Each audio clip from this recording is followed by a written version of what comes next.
Ninth Heretic here. Hello everyone. In the last episode we took a look at the swastika's appearance in the regions around the Caspian Sea. We looked at the homelands of the Indo-Aryans. The ability of humans to domesticate cattle, and especially horses and camels, allowed them to travel large distances, taking goods with them. And together with the goods traveled the ideas. At the end of the Neolithicum, the dawn of the Copper Age, the swastika was in use from Old Europe all the way to East Asia and also in the Indian subcontinent.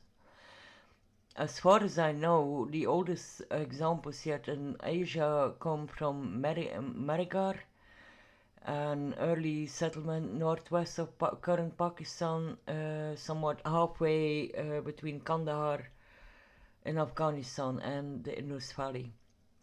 I pick up the timeline here during the Bronze Age, when horse lord elites of Indo-Aryan stock, the Mitanni, ruled over the farming peoples, the Hatti and the Hurrians of Asia Minor. The Mitanni were not Hittites, by the way. The latter were originally from East Anatolia and nomads from the Pontic steppe. They are both Indo-Europeans. Indo-Aryans, like the Mitanni, are basically just an ethno-linguistical subdivision, be it one with an old history. Although both the Hittites and the Mitanni used the languages of those they ruled over, they used Sanskrit among themselves, I mean the Mitanni then, and the Mitanni names and those of their gods were Vedic Sanskrit, not the archaic form of the Rig Veda, but a more recent version, and so were the terms they used in relation to horse training. There is no consensus on the origins of the Mitanni. Some claim that these Aryan-speaking people have always roamed the east of Asia Minor, and they were not trying to escape climate change. As most of you may know, climate change caused a huge migration out of Central Asia, and it basically forms the basis of theories like the Aryan invasion hypothesis. There is evidence that Indo-European tribes from the Eurasian steppes migrated towards North India. Cultures like the Shantasta were the first, for example. The assumption is that these tribes moved out of the Indus Valley towards the east and the west after a long time, but also northwards to places like Archaean. And they are generally called the Indo-Scythians, but that term I think applies only from the early Iron Age on. These nomadic people seem to first get a mention from when they start to be connected into confederations and conglomerates.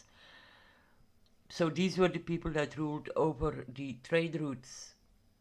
Although there are no swastikas found in connection to these Mitanni, I mention these people for three reasons.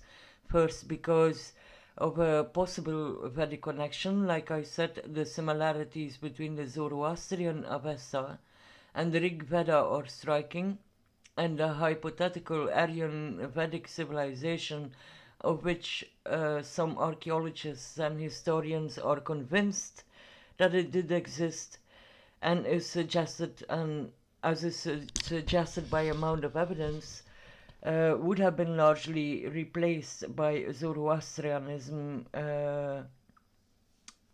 and its memory rewritten according to the new dogma. When I was doing my research on the Primordial Mound, then first I noticed similarities between the Vedic creation myths and the Edda, and in the sacred art of fire making as well.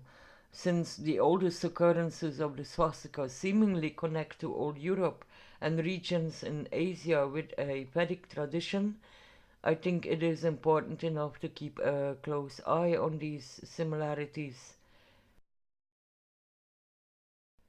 There is an inscription found in Anatolia talking about this treaty between the Hittites and the Mitanni rulers in 1400 BC, in which the main Vedic gods were invoked. That is Mitra, the protector of treaties, and in that sense of friendship and peace. Varuna, initially counterpart of the Vedic Mitra. Varuna, the sky god, but also associated with cosmic order and water. Then there is Indra, the god of thunder, the Deus Pater, and Nasatya, the divine twin horsemen, but they were also the gods of medicine. There are more texts found suggesting this Vedic connection, and in extension not only to Asia Minor but also to the Mediterranean. And I will put some links to sites and PDFs with an interesting perspective on this matter. The second reason why I mention the Mitanni is because they are exemplary for a new world arising with the Bronze Age, a world in which warfare became a way of life for many. The semi-nomadic horse lords clans ruling over autochthonous farmers was not exactly done by forcing yoga class on the population. Not that I believe that there was no war before going, but yeah, from the Bronze Age on, it just took other proportions. The Vedic trail also brings brings the swastika in connection with fire, and fire and metallurgy are, at least for the larger part, intrinsically connected.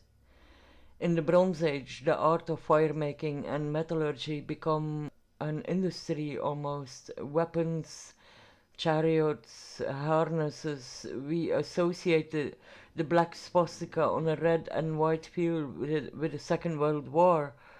But yeah, was it really the first war in which the swastika was involved?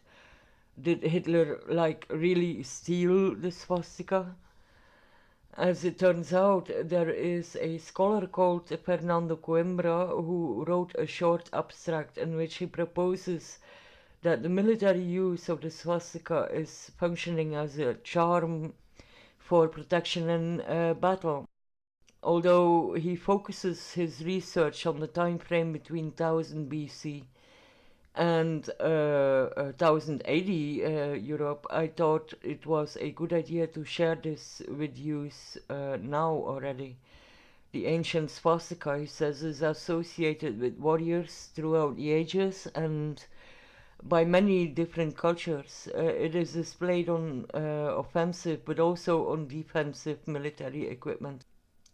With that last kind, he means shields, of course, and helmets, and also belt buckles.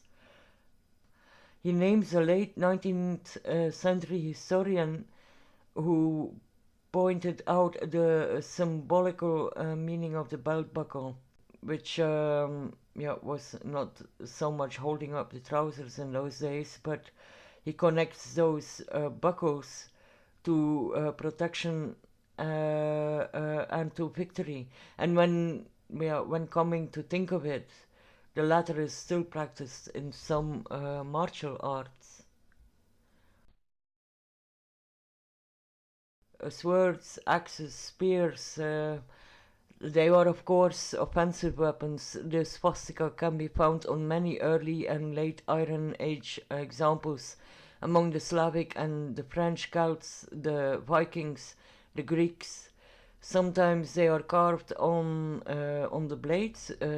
Some make part of a runic invocation or spell, but most often the swastika is located on the handles or the scabbard.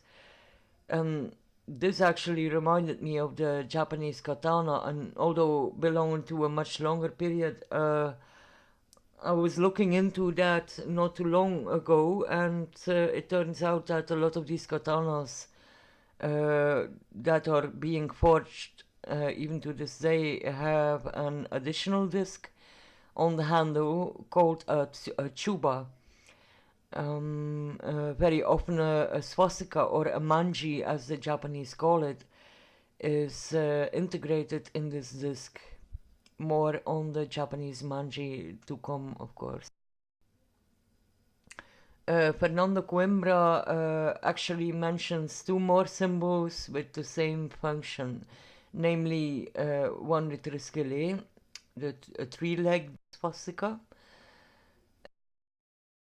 and the other one is the pentagram. And I think, yeah, the pentagram, we see those symbols still in use to this day.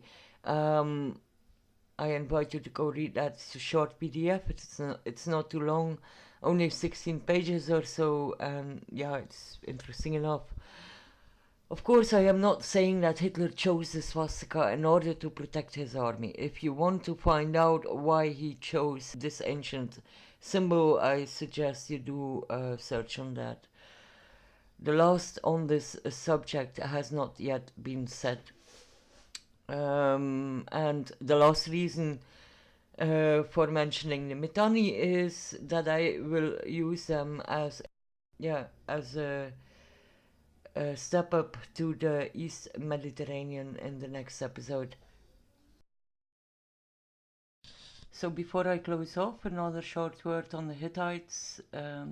These Indo-Europeans were also semi-nomads, just like the Mitanni. Instead of going deeper into the matter of who these people were, I propose to go and check out a short presentation by a channel with the name The Study of Antiquity and the Middle Ages, and more specifically the one he released today. In the early 1930s, Ataturk ordered the excavations of an ancient site in the near of Hattusa.